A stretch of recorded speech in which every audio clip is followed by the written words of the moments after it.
Hello everybody and welcome back to another video. Today we're going to be checking out Pacific Rim, Giant Monsters, Robots, and You by PointlessHub here on YouTube. Yes guys, recently I've checked out a few of his videos just on my own spare time and I was really liking what I've seen. So I really wanted to make a reaction video on some of his other content, Pacific Rim, Giant Monsters, Robots, and You. Yes guys, every time I see a Titan, you guys know me, I love myself a mech.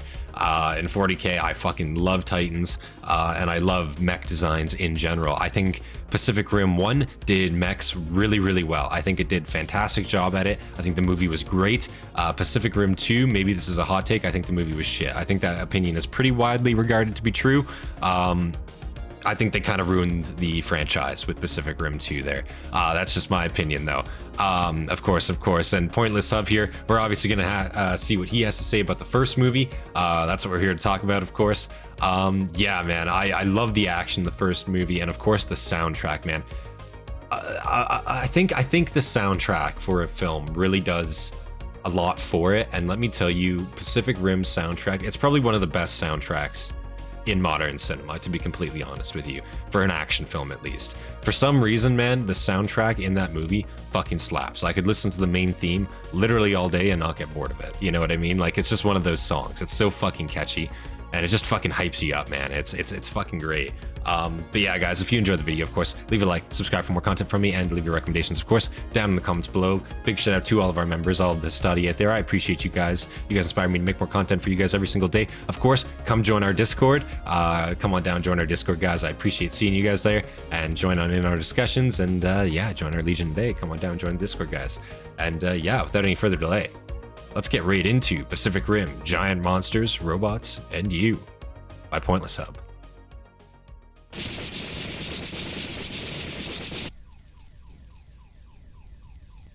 Oh, hey. How's it going? Yeah, pretty much. Big mechs, small mechs. Oh, there's Titan right there. Mechs, slow mechs, car mechs, French mechs. I like Whoa. mecha anime.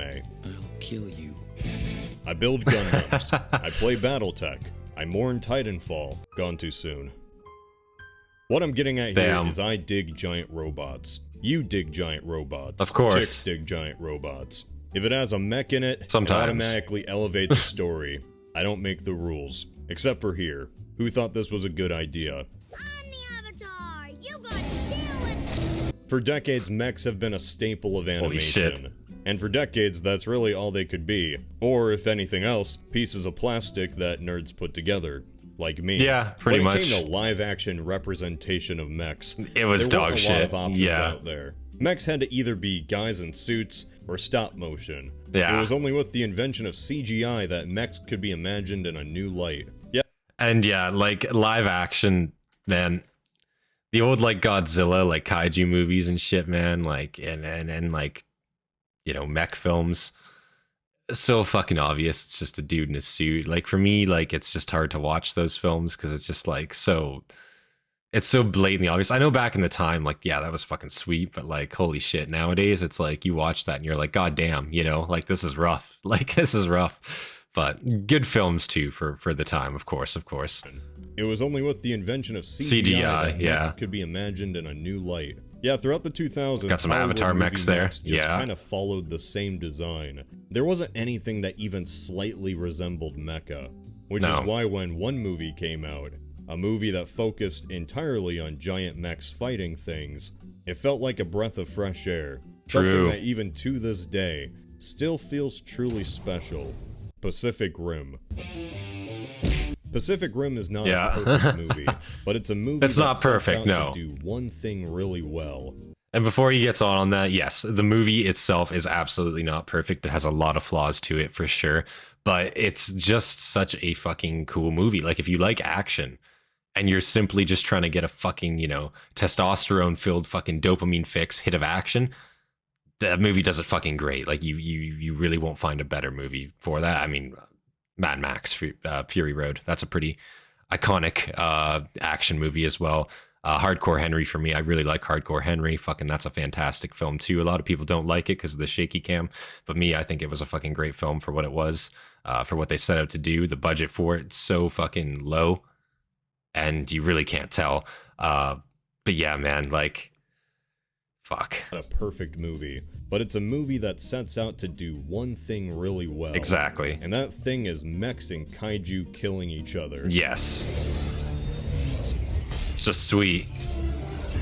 And the soundtrack, yeah. Oh my god. Of a nerdy 10-year-old. Giant monsters are destroying the world, and there's only one thing that can stop them: giant robots. And the way they... And that scene too, I'm just gonna pause it right on that scene. Thing that can stop them. And the way they fucking, like, brought them in, too. The way they, like, transported the mechs, like, via helicopter and shit, too, like that. It's just such a cool fucking concept. And to just see that, like, on the big screen, done well in a way. Again, the first movie. We're talking about the first movie. Done well in a way. It's just, it was fucking so sweet to see, you know? I think the first time I saw this movie, it wasn't in theaters. It was in, I went to the drive-in and I saw it. We had a drive-in in my old town, and went out and saw it there. It's pretty cool. Bots. It's an almost laughably simple idea. Not all plots need to be overly complicated. They just have to be executed well. Pacific Rim isn't great just because it has kaiju fighting mechs. Pacific Rim is great because it knows how to show kaiju fighting mechs. That's the thing. It does it really well. Yeah. Is it perfect? No. No. But you can tell there was a lot of effort and thought behind every inch of this film. Even the parts that don't look it. Sometimes action cheese is all you need, and Pacific Rim is a bunch of queso.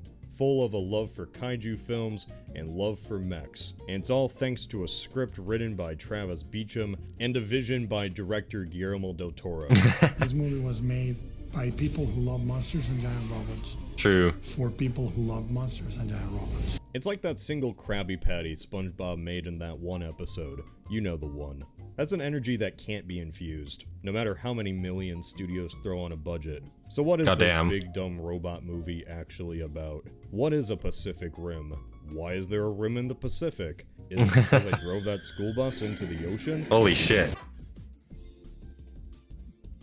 Underneath that kaiju costume, Pacific Rim is, at its core, an alien invasion movie. Yeah. There's no alien movie you've ever seen. Who needs space? And very interesting point there. Yeah, it's at the end of the day, they're extraterrestrials. You know, they're straight up extraterrestrials from like another fucking, what is it, dimension, I guess you could call it. Yeah, a very weird concept. And because like with Godzilla, obviously, with Godzilla, you have like a being that has been here forever. It's like, you know, prehistoric. It's, you know, it's been there for a long ass fucking time. It's just been hibernating in a sense. But these are straight up just like coming from another fucking plane. So it's kind of nuts. An alien invasion movie. Just no alien movie you've ever seen. Who needs spaceships and flying saucers? Independence Day already did that. Can't top it. No, sir. Whoa. These aliens aren't coming from space. They're coming from the ocean, creating a wormhole at the bottom of the Pacific. But not to send themselves. Oh no. Like a Minecraft mob generator, they send monsters. Or I guess if we want to be technical about it, kaiju. As strange as that idea sounds, you have to admit, it's not a bad plan. No. I think we've all been reminded fairly recently just how much pressure is at the bottom of the ocean. Good luck sending anyone down there to stop them. It'd probably be easier just nuking a spaceship in orbit. At first, everyone is just powerless to stop these attacks, and the kaiju just keep coming. Any city around the Pacific can be flattened by a giant crab at a moment's notice. Pretty much. Traditional weapons just aren't cutting it. So a solution is thought up. An action that will stop the monsters once and for all. Nukes. Wait, what? Oh, they're not nuking the monsters. That would destroy the city too. Since when? Alright, well, guess we gotta go with the giant mech plan then. Yeah, because they tried to like conventionally fight them and it just straight up, you know, wasn't working. I think they eventually brought down like the first couple ones, but it took such a mass effort and like a lot of fucking lives were lost. And it just wasn't fucking, you know, it wasn't it. So I'm pretty sure, lore wise for Pacific Rim, I'm pretty sure they like the nations of the Pacific band together. Kind of like a NATO like treaty organization, and they like straight up just fucking pour money into the mech project that they have. I guess, if you want to be boring. Like the movie tagline says, to fight monsters, we created monsters. And those monsters were Jaegers. Yeah. Remember when nobody in America knew what the word Jaeger was? Better times. Jaegers are bigger than your typical humanoid mech, except for Gurren Lagann, Jesus. In the span of a few years, the Pacific nations all band together to make bots the size of 40k Titans. If you've ever wondered what a Titan would look like in a modern-day city, well, there you go. And if you don't know what a Titan is, imagine a Jaeger with a church on his back. It's pretty like much. that, but not at all. Jaegers do their jobs pretty well. They make the kaijus look like little bitches. It is kind of like that, but not at all. Size-wise, yes, the inner workings, how it actually performs, we've learned.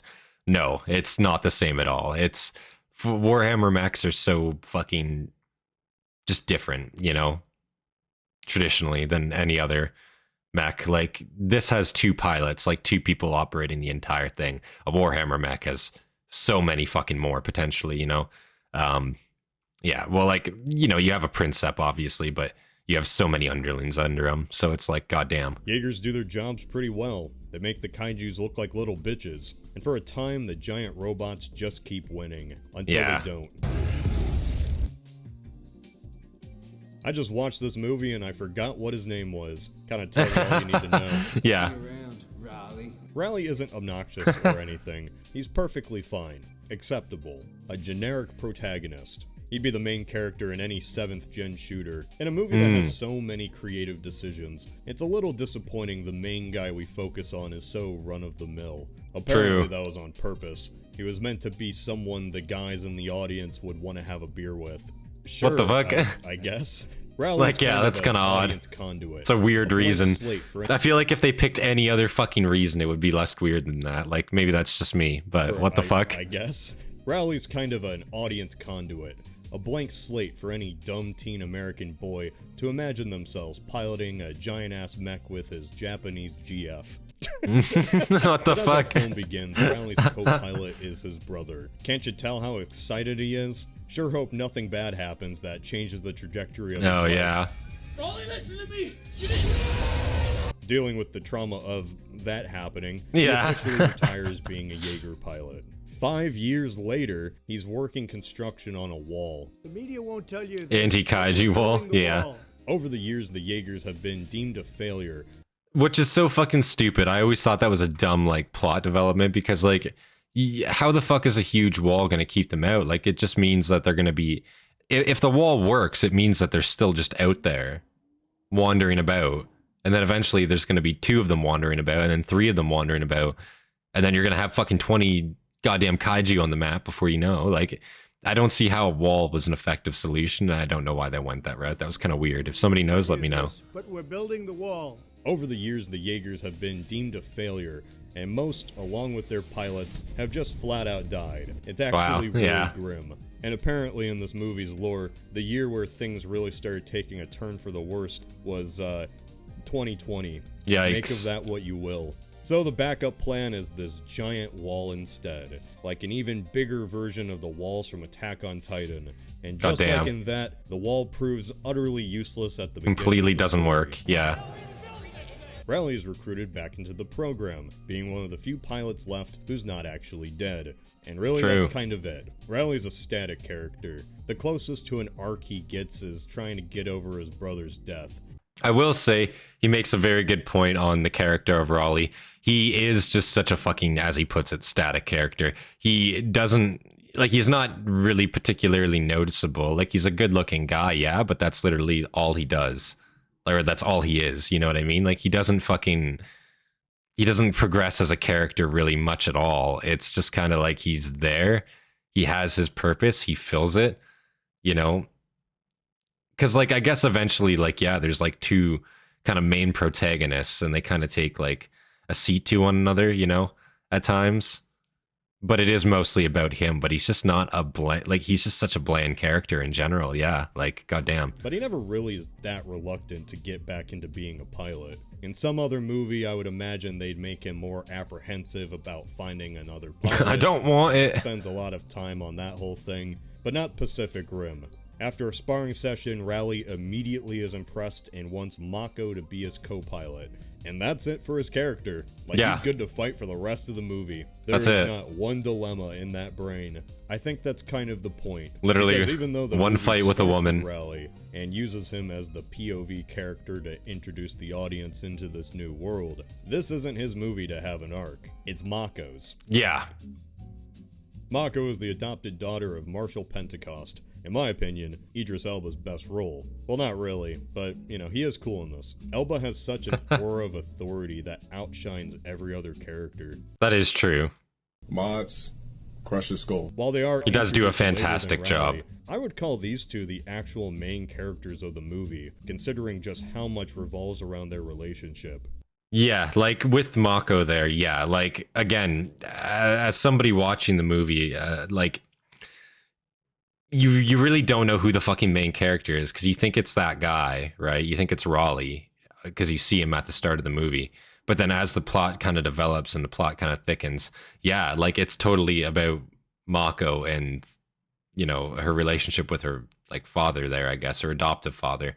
And it's like, it's just, it's you just kind of don't know like where it's going to go, like what, you know, what the purpose is. And it's also just like, you know, are we following this person? Are we following that person? And then by the second movie, it fucking didn't matter anyway, really. So after years of training, Mako is very clearly the best candidate to pilot a Jaeger. Yet because he's protective, the Marshal keeps her on the sidelines. His whole arc is coming to terms that she's the best person for the job and to let her go. And then Mako almost blows up the entire station. then they let her do it again. Yeah, so one of the most interesting parts of Pacific Rim is how the Jaegers are actually controlled. Yeah. With your mind.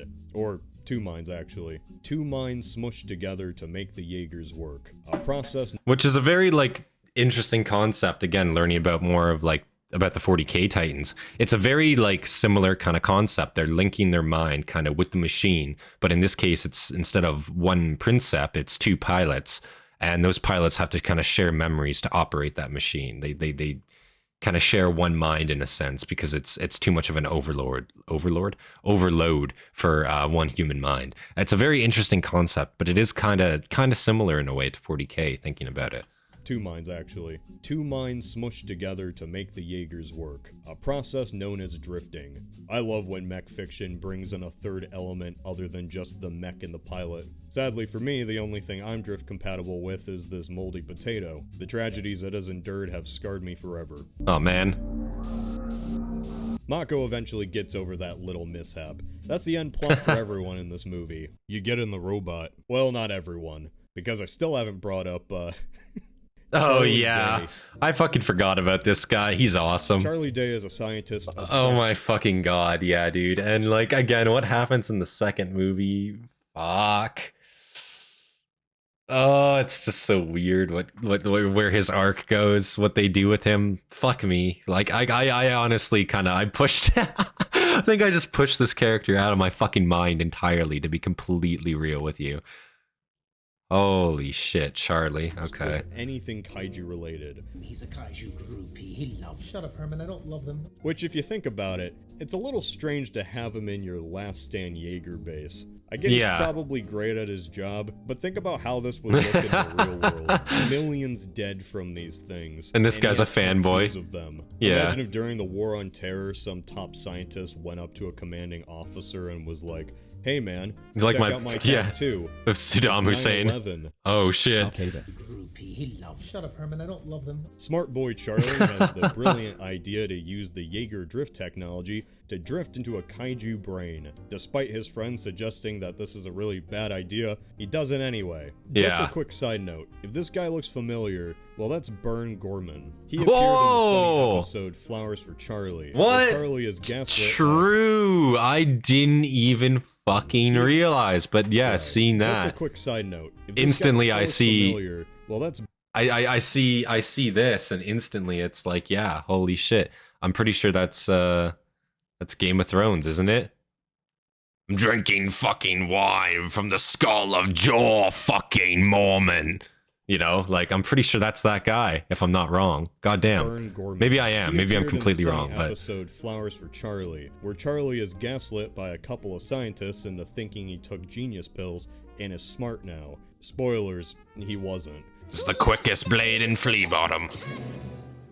Alas, a complete failure. I like to imagine that Wow. this is just a continuation. That's totally him. That's so crazy. This is the same universe. Because just like Sonny, Charlie thinks he's smart, but he's really a dumbass. He wants to True. find out more about the kaiju. Since drifting is a two-way thing, the kaiju brain saw where the Jaeger base was located, giving away everyone's location. Yeah. So the aliens send 2 kaiju to go get him. Good job, buddy. Do they want to eat him or take him away? We never find out. All we know is that this attack on Hong Kong only happens because of this guy. Do you think the deaths weigh on the mind of Charlie Day? No.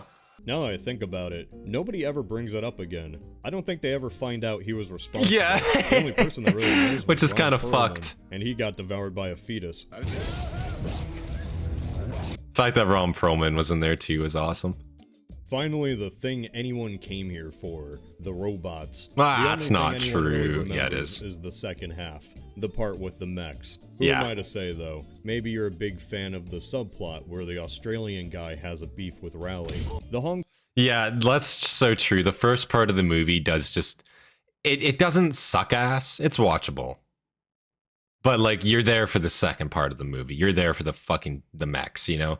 You're there to see some fucking mech on kaiju action, to see some fucking blue blood, you know? That's what you're there to see. So, yeah, he's completely right. Like, the underlying subplot, and, like, the character interaction, the fucking actual development of the characters, it's non-existent. You're not going to get that in this kind of movie. This is an action movie. That's what you're here to see. If they just straight up put just like an hour and a half of just straight mech on mech combat, I know the CGI budget for that would be rather fucking insane, which is probably why they couldn't or didn't do it. But yeah, I would watch that fully. Maybe you're a big fan of the subplot where the Australian guy has a beef with Rowley. The Hong Kong fight is this movie. If you Yeah. can't tell, every Jaeger in Pacific Rim is from a country that sits on the Pacific. True, and they all have a Rim. different And there's style. I think I know exactly what he's going to say. Yeah, they all have a different style. All these nations, yeah, exactly. Russia right here. They have... Each mech has a style from the country that it's from. It operates kind of... Not in a stereotypical way, how that you would think that nation would operate, but it is very interesting to see like the cultural difference come into play with the mech, the scientific difference come into play with the mech. This Russian one, it's big, it's bulky, it's fucking, you know, towering monstrosity, slow, sluggish, but man, if it isn't just a fucking tank, take a hit, or can take a hit.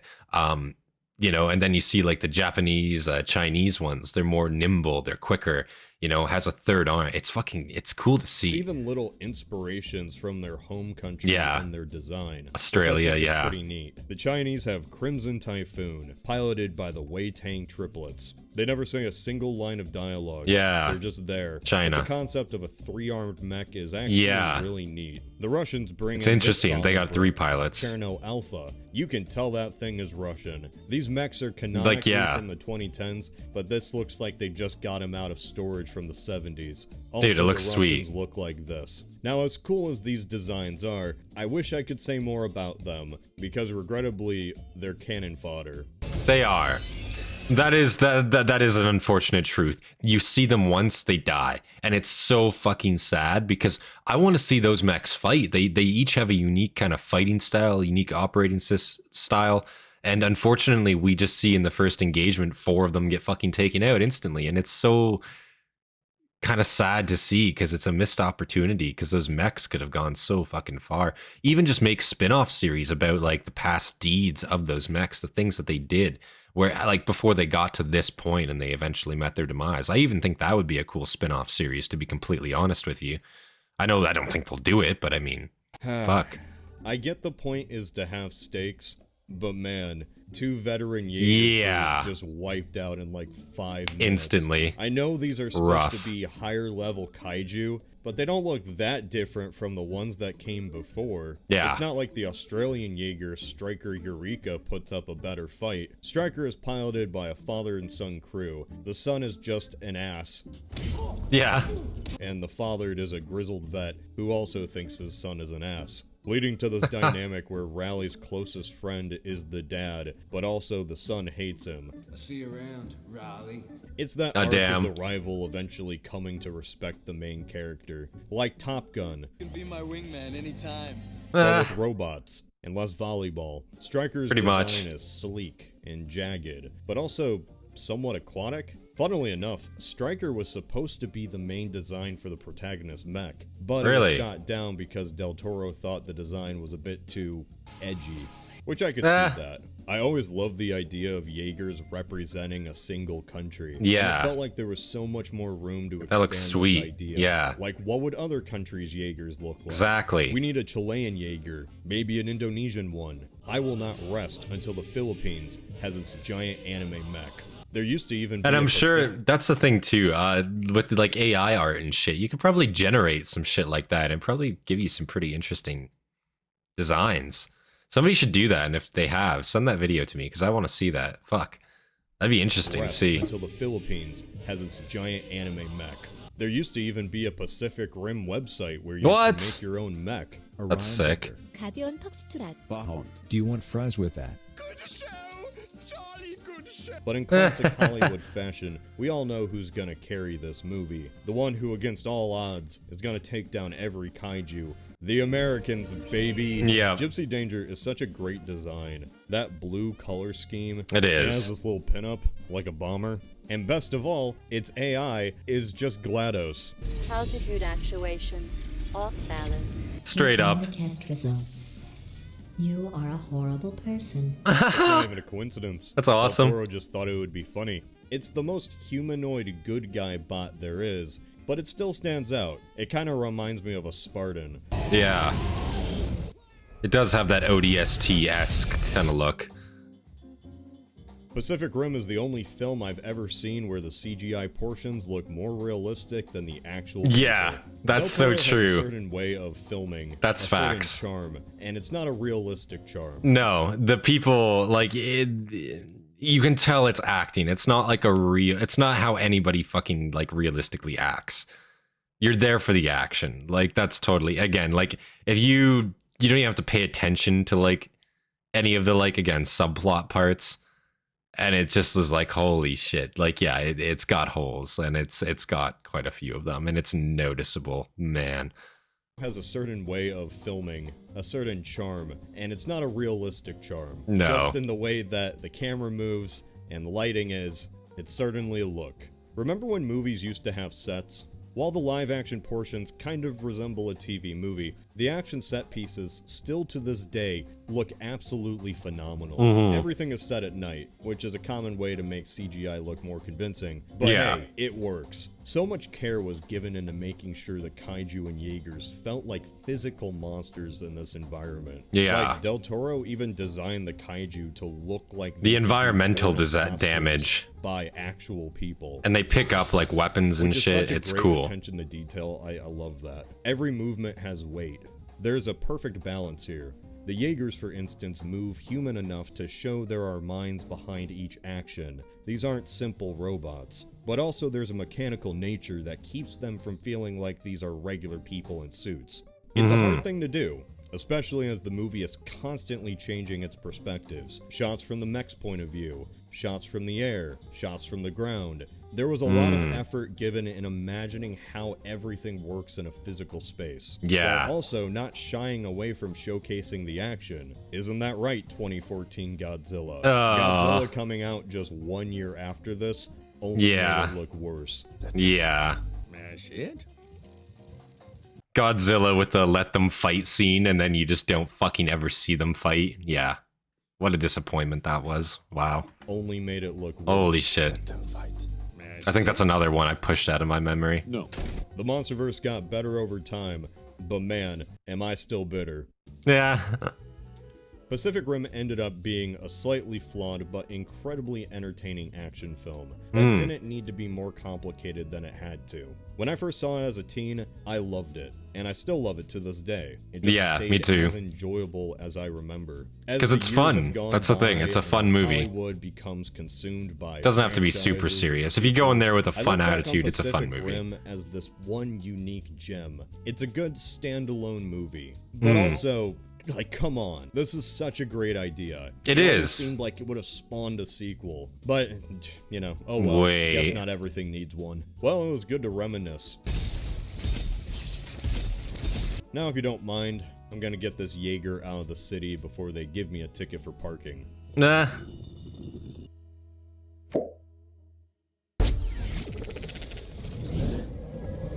Oh, no. Yeah. Oh my god.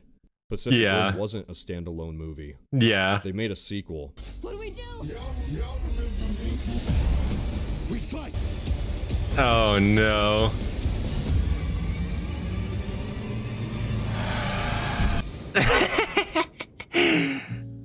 So true. Wow, guys. Well, that was Pacific Rim, Giant Monsters, Robots, and You by PointlessHub, guys. I thought that was a fucking awesome video, hilarious, and man, I love Pacific Rim, the first one. Let me know if you guys want me to check out his part 2 on this. I thought it was just gonna be fun because, like, again, I love me a mech. I love, again, the PointlessHub videos that I have seen recently. Again, I got into his channel maybe at the start of the week. I've seen maybe two or three other videos from him. I thought, man, this would be great content to react to. I really like his videos. I really like his breakdowns. And yeah, so let me know if you want me to see more. We'll say 20 likes and I'll do a part 2 on this one. How about that? A part 2. Do his episode 2. I know he's got an episode 2 on the sequel there. So if you want me to check that out, 20 likes, guys, of course. Big shout out to all of our members, of course, all of our Hastati out there. I appreciate you guys. You guys inspire me to make more content for you guys every single day. And of course, come on down, join our Discord, guys.